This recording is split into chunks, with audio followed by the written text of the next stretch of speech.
하나님이 사랑하시는 비산동교회 성도님들, 지난 하루 동안 평안하셨습니까? 오늘 우리에게 주시는 하나님의 말씀은 창세기 48장 17절에서 22절입니다. 하나님의 말씀을 함께 읽겠습니다.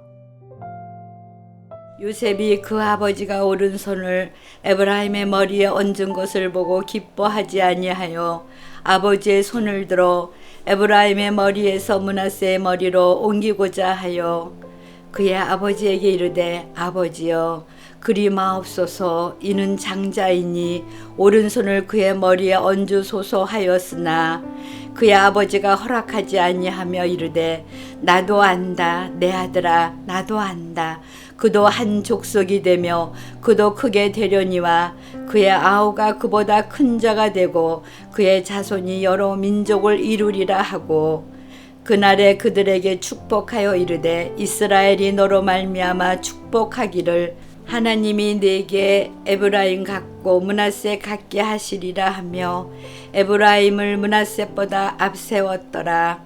이스라엘이 요셉에게 또 이르되, 나는 죽으나 하나님이 너희와 함께 계시사 너희를 인도하여 너희 조상의 땅으로 돌아가게 하시려니와 내가 네게 네 형제보다 세겜 땅을 더 주었나니 이는 내가 내 칼과 활로 아모리 족속의 손에서 빼앗은 것이니라. 아멘. 기도하겠습니다. 사랑의 하나님 아버지, 오늘도 하나님의 말씀을 주심에 감사드립니다. 주님의 말씀이 내 삶의 등불이 되오니 늘 주님의 말씀을 들으며 주님의 길로 나아가는 우리 모두가 되게 하옵소서. 오늘도 우리의 모든 발걸음을 주님의 말씀 안으로 인도하옵소서. 이 모든 말씀 우리 주 예수 그리스도의 이름으로 기도드립니다. 아멘.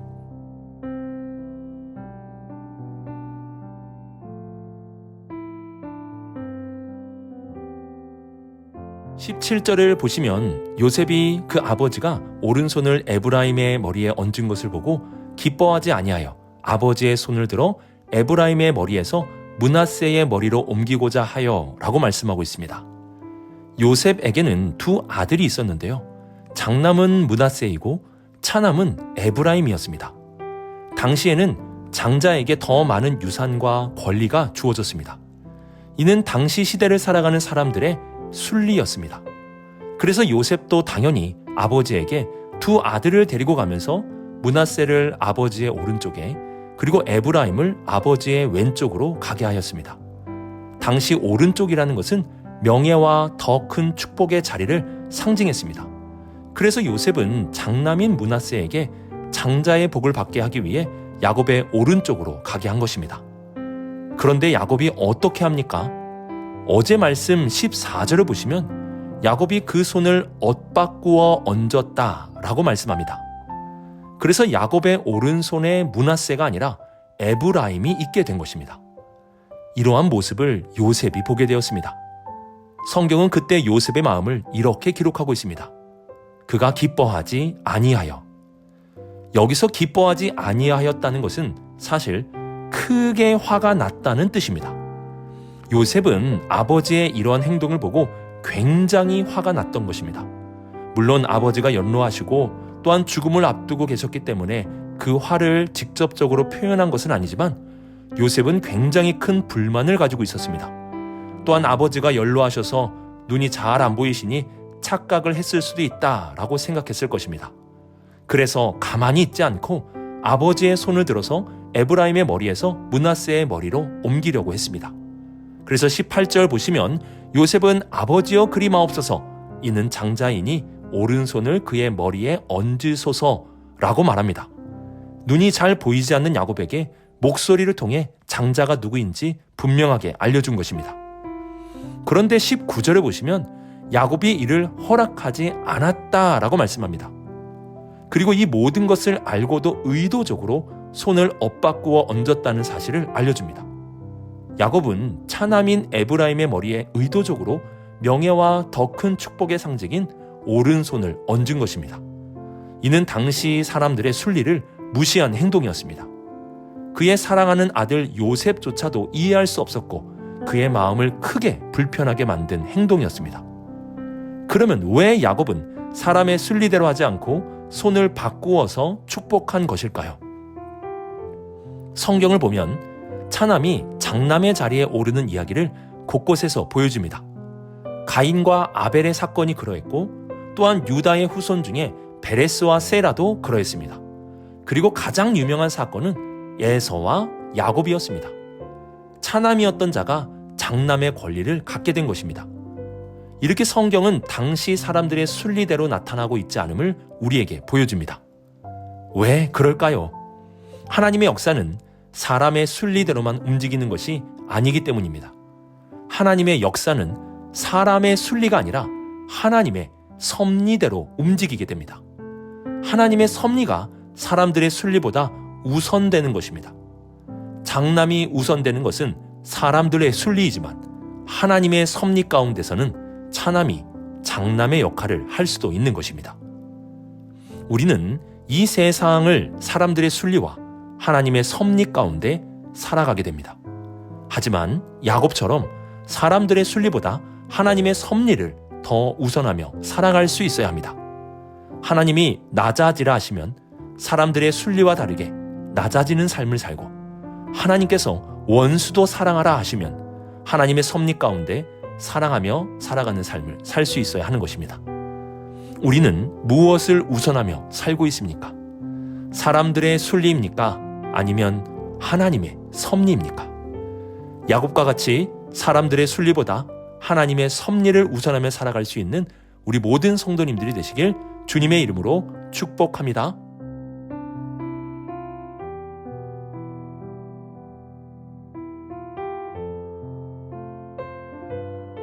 19절을 보시면 오른손으로 축복을 받은 에브라임과 왼손으로 축복을 받은 므낫세의 축복의 내용이 나오는 것을 보게 됩니다.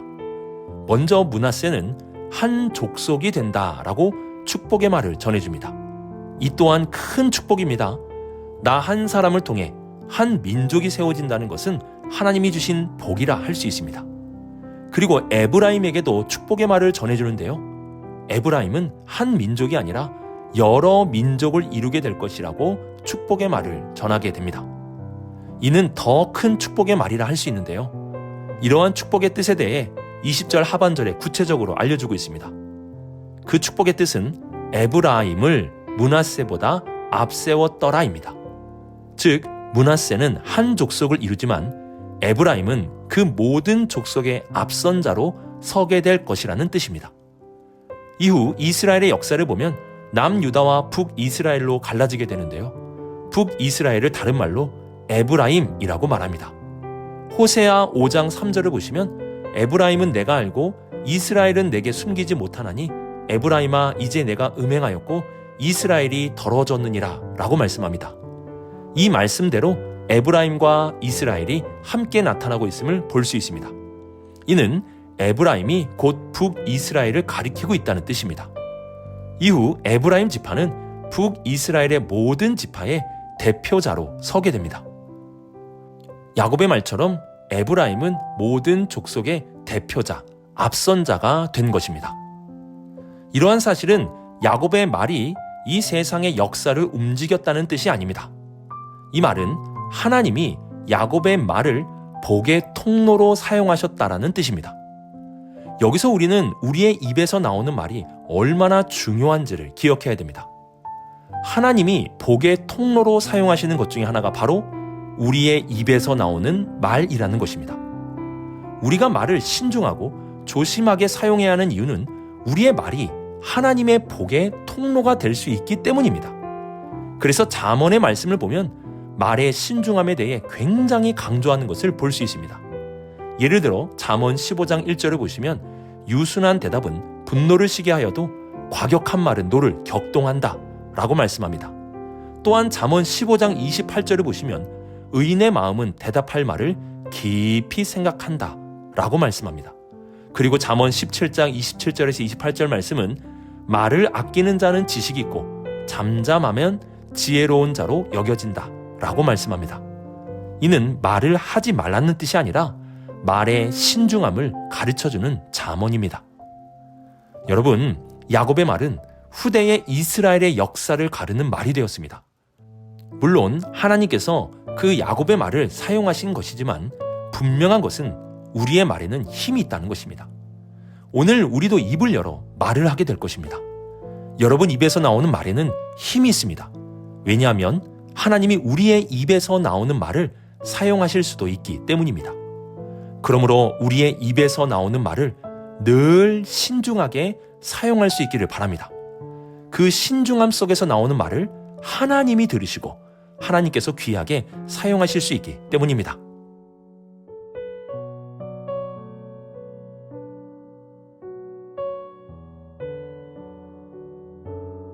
앞선 1번 질문에서 살펴보았듯이 이는 사람의 순리대로 살아가는 삶이 아닌 하나님의 섭리 가운데로 살아가는 야곱의 모습을 보여주는 것입니다. 야곱은 사람의 순리대로만 사는 삶이 아니라 하나님의 섭리대로 살고자 했습니다. 그리고 21절에 보시면 야곱은 다시 한번 요셉에게 자신이 가나안 땅에 묻혀야 함을 강조하고 22절에서는 세겜 땅에 대해 말씀하고 있습니다. 22절 말씀을 보시면 내가 내게 내 형제보다 세겜 땅을 더 주었나니 이는 내가 내 칼과 활로 아모리 족속의 손에서 빼앗은 것이라 라고 말씀합니다. 이는 가나안 땅의 세겜에서 디나가 성폭행 당했을 때 그의 아들들이 세겜을 공격해서 얻게 된 땅을 말하는 것으로 보입니다. 야곱은 요셉에게 마지막으로 자신이 묻힐 땅과 세겜에서 얻은 땅의 일부를 말하고 있습니다. 왜 요셉에게 땅에 대해서 한 번 더 언급하는 것일까요? 왜냐하면 야곱에게 있어서 중요한 것은 요셉이 애굽에서 훌륭한 총리로 사는 것보다 하나님의 약속을 잊지 않고 사는 것이기 때문입니다. 야곱은 네가 있어야 할 곳은 애굽의 영광이 아니라 하나님이 주신 약속의 땅이다 라고 말하고 있는 것입니다. 야곱의 마지막 장면은 우리에게 많은 영적인 가르침을 줍니다. 우리가 자녀들에게 남겨주어야 할 것은 무엇일까요?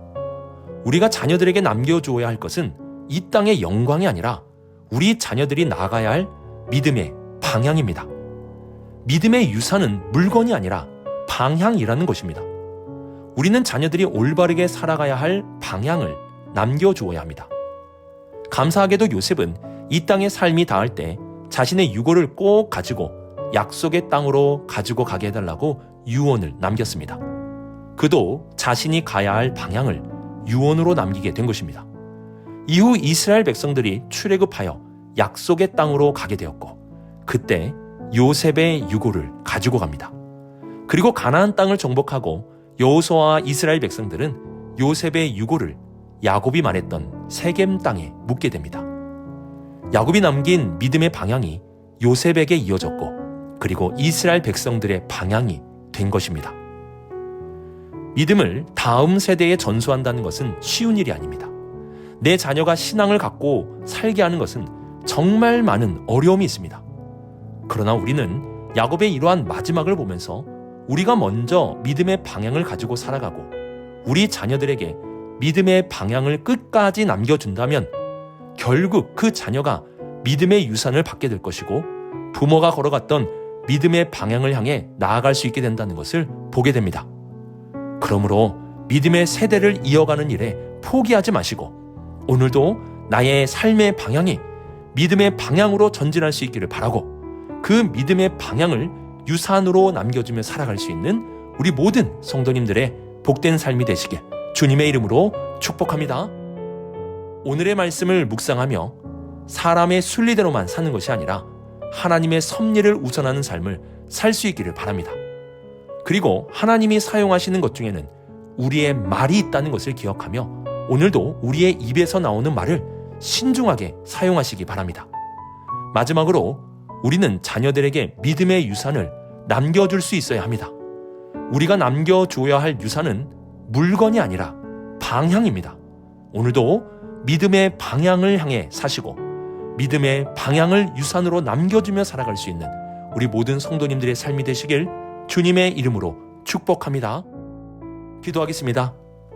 사랑의 하나님 아버지, 이 세상의 순리에 젖어 살지 않게 하시고 하나님의 섭리를 따라 살아가게 하옵소서. 하나님이 사용하시는 도구인 우리의 입의 말을 신중하게 사용함으로 우리의 입술의 말을 통해 하나님의 놀라운 일들이 이루어지게 하여 주옵소서.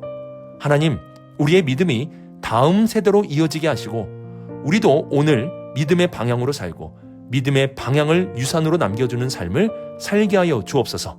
이 모든 말씀 하나님의 아들 우리 주 예수 그리스도의 이름으로 기도드립니다. 아멘.